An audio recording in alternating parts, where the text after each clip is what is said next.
Part 2, Chapter 7. Oh, hush, Lisa.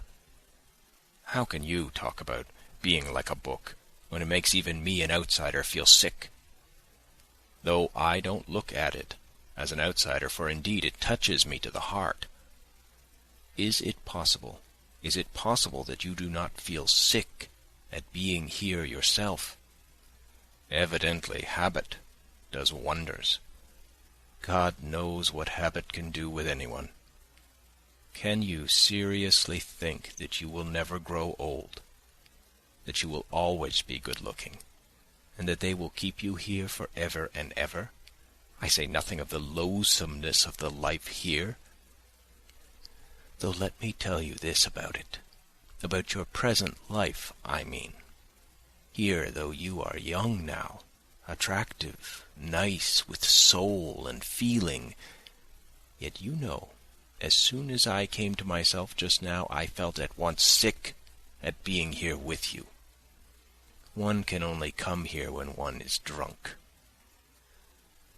But if you were anywhere else, living as good people live, I should perhaps be more than attracted by you, should fall in love with you, should be glad of a look from you, let alone a word. I should hang about your door, should go down on my knees to you, should look upon you as my betrothed and think it an honor to be allowed to. I should not dare to have an impure thought about you. But here, you see, I know that I have only to whistle, and you have to come with me whether you like it or not. I don't consult your wishes, but you mine. The lowest laborer hires himself as a workman, but he doesn't make a slave of himself altogether. Besides, he knows that he will be free again presently. But when are you free? Only think what you are giving up here. What is it you are making a slave of? It is your soul, together with your body. You are selling your soul, which you have no right to dispose of. You give your love to be outraged by every drunkard. Love. But that's everything, you know. It's a priceless diamond. It's a maiden's treasure, love. Why, a man would be ready to give his soul, to face death to gain that love. But how much is your love worth now? You are sold, all of you, body and soul, and there is no need to strive for love when you can have everything without love. And you know there is no greater insult to a girl than that, do you understand? To be sure, I have heard that they comfort you. Poor fools, they let you have lovers of your own here. But you know that's simply a farce. That's simply a sham. It's just laughing at you, and you are taken in by it. Why, do you suppose he really loves you, that lover of yours? I don't believe it. How can he love you when he knows that you may be called away from him any minute? He would be a low fellow if he did. Will he have a grain of respect for you? What have you in common with him? He laughs at you and robs you. That is all his love amounts to. That is all his love amounts to. You are lucky if he does not beat you. Very likely he does beat you too. Ask him, if you have got one, whether he will marry you. He will laugh in your face if he doesn't spit in it, or give you a blow. Though maybe he is not worth a bad halfpenny himself. And for what have you ruined your life, if you come to think of it? For the coffee they give you to drink and the plentiful meals? But with what object are they feeding you up? An honest girl couldn't swallow the food, for she would know what she was being fed for. You are in debt here, and of course you will always be in debt, and you will go in debt to the end. till the visitors here begin to scorn you. And that will soon happen. Don't rely upon your youth. All that flies by express train here, you know. You will be kicked out, and not simply kicked out. Long before that she'll begin nagging at you, scolding you, abusing you, as though you had not sacrificed your health for her, had not thrown away your youth and your soul for her benefit, but as though you had ruined her, beggared her, robbed her. And don't expect anyone to take your part. The others, your companions, will attack you too, win her favour, for all are in slavery here, and have lost all conscience and pity here long ago. They have become utterly vile, and nothing on earth is viler, more loathsome, and more insulting than their abuse. And you are laying down everything here unconditionally, youth and health and beauty and hope, and at 22 you will look like a woman of 35, and you will be lucky if you are not diseased. Pray to God for that. No doubt you are thinking now that you have a gay time and no work to do. Yet there is no work harder or more dreadful in the world or ever has been. One would think that the heart alone would be worn out with tears, and you won't dare to say a word, not half a word, when they drive you away from here. You will go away as though you were to blame. You will change to another house, then to a third, then somewhere else, till you come down at last to the Haymarket. There you will be beaten at every turn. That is good manners there. The visitors don't know how to be friendly without beating you. You don't believe that it is so hateful there? Go and look for yourself sometime. You can see with your own eyes. Once, on New Year's Day, I saw a woman at a door. They had turned her out as a joke, to give her a taste of the frost, because she had been crying so much, and they shut the door behind her. At 9 o'clock in the morning, she was already quite drunk, dishevelled, half naked, covered with bruises. Her face was powdered, but she had a black eye. Blood was trickling from her nose and her teeth. Some cabman had just given her a drubbing. She was sitting on the stone steps. A salt fish of some sort was in her hand. She was crying, wailing something about her luck, and beating with the fish on the steps. And cabmen and drunken soldiers were crowding in the doorway, taunting her. You don't believe that you will ever be like that? I should be sorry to believe it too. But how do you know? Maybe 10 years, 8 years ago, that very woman with the salt fish came here, fresh as a cherub, innocent, pure, knowing no evil, blushing at every word. Perhaps she was like you, proud, ready to take offence, not like the others. Perhaps she looked like a queen, and knew what happiness was in store for the man who should love her and whom she should love. Do you see how it ended? And what if, at that very minute when she was beating on the filthy steps with that fish, drunken and dishevelled, what if at that very minute she recalled the pure early days in her father's house, when she used to go to school, and the neighbour's son watched for her on the way, declaring that he would love her as long as he lived, that he would devote his life to her, and when they vowed to love one another forever and be married as soon as they were grown up. No, Lisa, it would be happy for you if you were to die soon, of consumption, in some corner, in some cellar like that woman just now. In the hospital, do you say? You will be lucky if they take you. But what if you are still of use to the madam here? Consumption is a queer disease. It is not like fever. The patient goes on hoping to the last minute and says he is all right. He deludes himself, and that just suits your madam. Don't doubt it. That's how it is. You have sold your soul, and what is more, you owe money, so you daren't say a word. But when you are dying, all will abandon you, all will turn away from you, for then there will be nothing to get from you. What's more, they will reproach you for cumbering the place, for being so long over dying. However you beg, you won't get a drink of water without abuse. Whenever are you going off, you nasty hussy?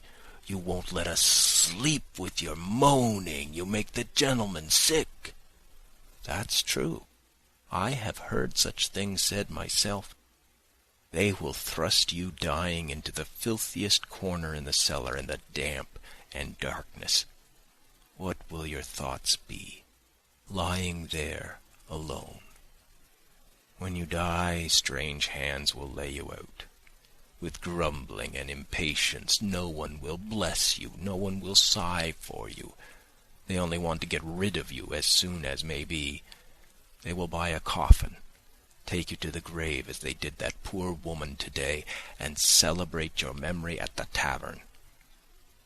In the grave, sleet, filth, wet snow, no need to put themselves out for you. Let her down, Vanua. It's just like her luck. Even here she is head foremost, the hussy. Shorten the cord, you rascal. It's all right as it is. All right, is it? Why, she's on her side. She was a fellow creature after all. But never mind, throw the earth on her. And they won't care to waste much time quarreling over you. They will scatter the wet blue clay as quick as they can and go off to the tavern. And there your memory on earth will end. Other women have children to go to their graves, fathers, husbands, while for you, neither tear nor sigh nor remembrance. No one in the whole world will ever come to you. Your name will vanish from the face of the earth as though you had never existed, never been born at all. Nothing but filth and mud. However you knock at your coffin lid at night when the dead arise, however you cry, "Let me out, kind people, to live in the light of day. My life was no life at all. My life has been thrown away like a dish-clout. It was drunk away in the tavern at the Haymarket. Let me out, kind people, to live in the world again." And I worked myself up to such a pitch that I began to have a lump in my throat myself. And all at once I stopped, sat up in dismay, and, bending over apprehensively, began to listen with a beating heart. I had reason to be troubled. I had felt for some time that I was turning her soul upside down and rending her heart, and the more I was convinced of it, the more eagerly I desired to gain my object as quickly and as effectually as possible. It was the exercise of my skill that carried me away, yet it was not merely sport. I knew I was speaking stiffly, artificially, even bookishly, in fact. I could not speak except like a book. But that did not trouble me. I felt that I should be understood, and that this very bookishness might be an assistance. But now, having attained my effect, I was suddenly panic-stricken. Never before had I witnessed such despair. She was lying on her face, thrusting her hand into the pillow and clutching it in both hands. Her heart was being torn. Her youthful body was shuddering all over as though in convulsions. Suppressed sobs rent her bosom, and suddenly burst out in weeping and wailing. Then she pressed closer into the pillow. She did not want anyone here, not a living soul, to know of her anguish and her tears. She bit the pillow, bit her hand till it bled. I saw that afterwards.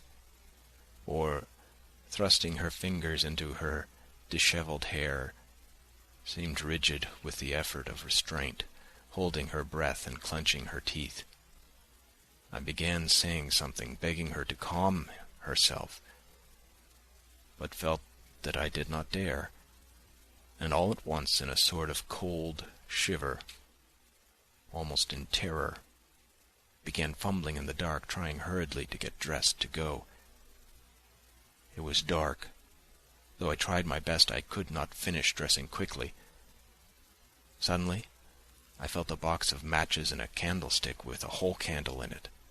As soon as the room was lighted up, Lisa sprang up, sat up in bed, and with a contorted face, with a half-insane smile, looked at me almost senselessly.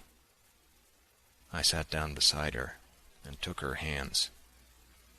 She came to herself, made an impulsive movement towards me, would have caught hold of me, but did not dare, and slowly bowed her head before me. "Lisa, my dear, I was wrong. Forgive me, my dear," I began, but she squeezed my hand in her fingers so tightly that I felt I was saying the wrong thing and stopped. "This is my address, Lisa. Come to me." "I will come," she answered resolutely, her head still bowed. "But now I am going. Goodbye, till we meet again." I got up.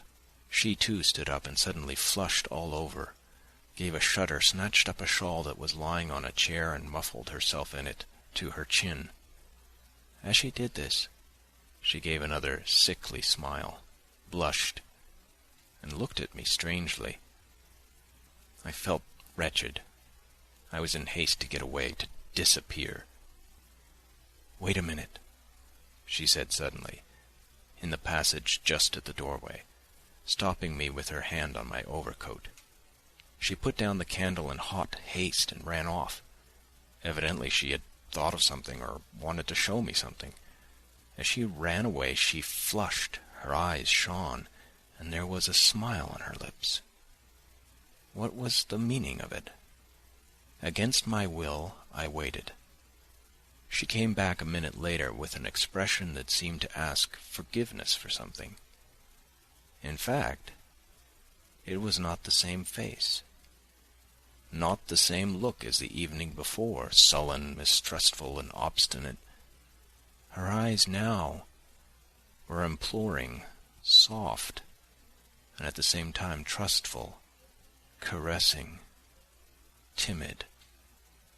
The expression with which children look at people they are very fond of whom they are asking a favor. Her eyes were a light hazel. They were lovely eyes, full of life, and capable of expressing love as well as sullen hatred. Making no explanation, as though I, as a sort of higher being, must understand everything without explanations, she held out a piece of paper to me.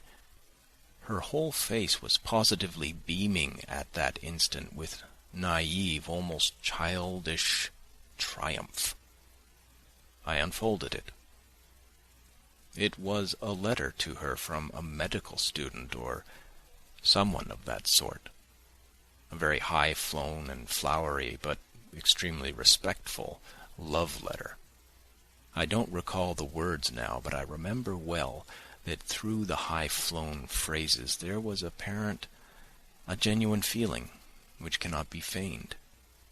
When I had finished reading it, I met her glowing, questioning, and childishly impatient eyes fixed upon me. She fastened her eyes upon my face and waited impatiently for what I should say.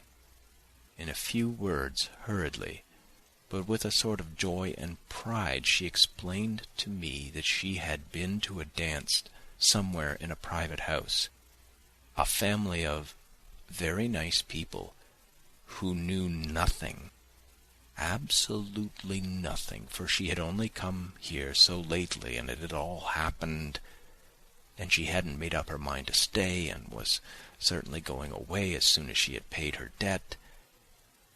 And at that party there had been the student who had danced with her all the evening. He had talked to her, and it turned out that he had known her in old days at Riga when he was a child. They had played together, but a very long time ago, and he knew her parents, but about this he knew nothing, nothing whatever, and had no suspicion. And the day after the dance, 3 days ago, he had sent her that letter through the friend with whom she had gone to the party, and, well, that was all. She dropped her shining eyes with a sort of bashfulness as she finished. The poor girl was keeping that student's letter as a precious treasure, and had run to fetch it, her only treasure, because she did not want me to go away without knowing that she, too, was honestly and genuinely loved, that she, too, was addressed respectfully. No doubt that letter was destined to lie in her box and lead to nothing, but none the less, I am certain that she would keep it all her life, as a precious treasure, as her pride and justification. And now, at such a minute, she had thought of that letter, and brought it with naive pride to raise herself in my eyes, that I might see that I, too, might think well of her. I said nothing, pressed her hand, and went out. I so longed to get away. I walked all the way home, in spite of the fact that the melting snow was still falling in heavy flakes. I was exhausted, shattered, in bewilderment. But behind the bewilderment, the truth was already gleaming. The loathsome truth. End of Part 2, Chapter 7.